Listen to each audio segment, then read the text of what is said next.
Quanto que Lembrar, é, Ronald? 5? 5 minutos, tá? 5 minutos. Então, a gente está vivendo esse momento. A vida quis nos colocar no século XXI num momento de grandes turbulências, não só no Brasil, no mundo.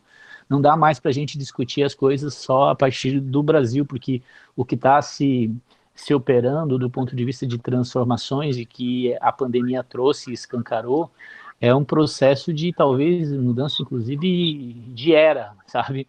A gente vive um processo de convergências tecnológicas do modo como se produz as coisas, do como as pessoas vivem, uma crise mundial que antes da pandemia já era econômica, já era geopolítica, com um mundo que não era mais unipolar, um mundo multipolar, com a União Europeia jogando um peso, com Rússia e China jogando outro peso, os Estados Unidos não sendo mais o centro hegemônico do planeta, uma crise de produção, uma crise econômica que não, a hiper, mega, ultra concentração do sistema capitalista esgotando, e somado a um processo de convergência tecnológica, onde que byte, nano, gene, conhecimento, tudo se interagindo e levando a um esgotamento desse modelo ocidental, e que a pandemia veio e estraçalhou essa situação. Então, nesse quadro internacional, o que a pandemia trouxe foi escancarar essas contradições, ou seja, uma crise que era econômica e política se somou a uma crise sanitária. E no caso do Brasil, o que para agregar um pouco mais, já vindo direto para o Brasil, uma crise institucional, uma crise de ruptura, porque além do golpe que o Brasil sofreu do seu contrato social, com a anulação, com o não reconhecimento de alguns milhões de votos, com o golpe na presidente Dilma, se operou o assalto ao poder a um conjunto de forças que não tem compromisso nenhum com o que está estabelecido, com a Constituição, e abertamente aposta na ruptura do sistema, no fechamento do sistema. Essa foi a aposta desde o início, não escondia e não esconde. Vai para a rua, inclusive, pedir o fechamento do sistema. Então, nós se somamos a um conjunto, essas crises do mundo. No Brasil encontrou a tempestade perfeita, inclusive chegando ao poder um conjunto de forças ultraconservadora, ultraliberal e absolutamente autoritária, que aposta no rompimento do sistema. Foi eleita, teve o primeiro ano acelerado, com uma aliança importante com uma parte de uma elite que sempre teve de costas para o Brasil, acelerou os processos de reforma que já estavam escritos no compromisso da elite que deu esse golpe. Porque, não sei se vocês lembram, o Bolsonaro assumiu em janeiro. Em fevereiro, eles já aprovaram a reforma da Previdência. Ou seja, esse processo já vinha construído, discutido. Essa recontratação que está aí posta tem um papel importante que as elites subscreveram. Ele não conseguiu produzir a reforma da Previdência em 2 meses. Não conseguiu aprofundar a reforma trabalhista em 13 meses. Na verdade, a sequência que começa lá com a emenda constitucional 95 e assim vai esvaziando para apontar na ruptura desse contrato social. Avançou bastante e, infelizmente,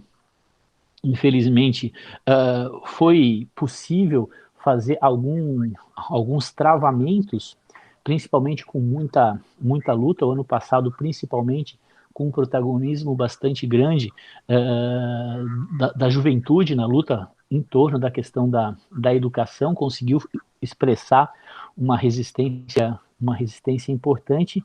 E esse último último período, a própria pandemia conseguiu desgastar sobremaneira esse conjunto de forças, inclusive colocando algumas cunhas no meio dessas forças conservadoras, rachando inclusive entre eles, e também com a saída do Moro, Deu com a saída, 5. vou tentar acelerar, com a saída do Mandetta, mas principalmente também pelo o protagonismo de alguns outros atores que surgiram forte nessa conjuntura, que é o caso dos governadores do Nordeste, que é o caso do 1º de maio, onde as centrais sindicais conseguiram uma grande unidade, que é o caso principalmente também de a pauta da saúde, que acabou presidindo as ações nesse momento, conseguiu um grande grau de coesão. E meio que empatando o jogo. O que a gente vive hoje é para os finalmente. E esse é um problema também. Nós temos um momento de empate. Um momento de empate do ponto de vista das forças políticas. As forças democráticas populares não possuem força suficiente para derrotar o Bolsonaro, ver a força que ele tem. A oposição e as forças que querem o afastamento do presidente pela ficha corrida de crimes que ele cometeu nesse um ano e pouco, não tem força suficiente para instalar uma CPI, que precisa de 170 votos. Imagina um impeachment. Então, afora que uma parcela importante da elite econômica, ainda está, e afora os militares e tudo mais, ainda está nos braços desse grupo que está se beneficiando. Foi conseguido constituir do outro lado força suficiente, mas não o suficiente para fazer um enfrentamento. O que coloca nesse momento, do ponto de vista político, imperioso a necessidade de se reunir em torno da antítese do que representa o governo Bolsonaro, a expressão desse grupo de forças que assumiu o poder do Brasil, a necessidade de colocar no centro os elementos centrais que se contraditam com ele, que é a questão da defesa da vida contra a apologia à morte, a defesa da soberania do Estado, dos interesses nacionais diante do inteligismo e da vassalagem que faz em torno do lambe-botas do Trump, a questão de o Estado cumprir o seu papel de cumpridor das ações e da execução das políticas para garantia de direitos, na contramão do voucher ou do passar a boiada do Guedes, do ministro do Meio Ambiente, impõe a necessidade de se aglutinar amplas forças para fazer esse enfrentamento nesse momento. E inúmeras iniciativas surgiram. Tem o Somos 70%, Janelas para a Democracia, tem o conjunto das frentes políticas, tem uma série de ações e tem também uma que, em particular, nós, farmacêuticos, a FENAFAR, diversas lideranças do movimento sindical, a academia teve um papel importante, que é a Frente pela Vida, que tem aí a defesa da vida e uma pauta importante como uma pauta que precisa ser o espaço de acumulação de força. Eu vou parar por aqui na minha análise, acho que tem mais gente que pode contribuir, mas só queria dizer que a gente vive um quadro aonde que nós precisamos urgentemente construir correlação de forças para desempatar.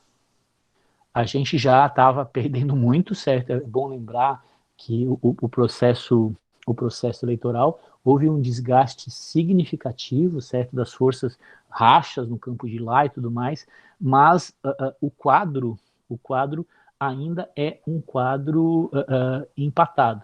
E esse desempate é fundamental porque, na verdade, essa disputa não é que está em curso hoje, não é uma disputa entre a oposição a Bolsonaro e Bolsonaro.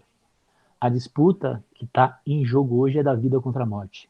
Essa é a disputa que está em curso hoje. E ela tem sido expressa em várias ações, seja na negação da ciência, para nós escancar, bate na nossa cara com a ivermectina, bate na nossa cara com a hidroxicloroquina, bate na nossa cara com o comércio desses testes que não servem para absolutamente nada, certo? Alguns testes só para a gente ganhar dinheiro. Essa coisa do negar a ciência, de colocar a contradição entre a economia e a defesa da vida, que só interessa aos defensores da morte, só interessa àqueles que acham que uma parcela da população pode ser eliminada, principalmente se for negra, pobre, de periferia, certo? Então, essa questão não é apenas uma questão política, uma questão econômica, é uma questão de barbárie ou civilização.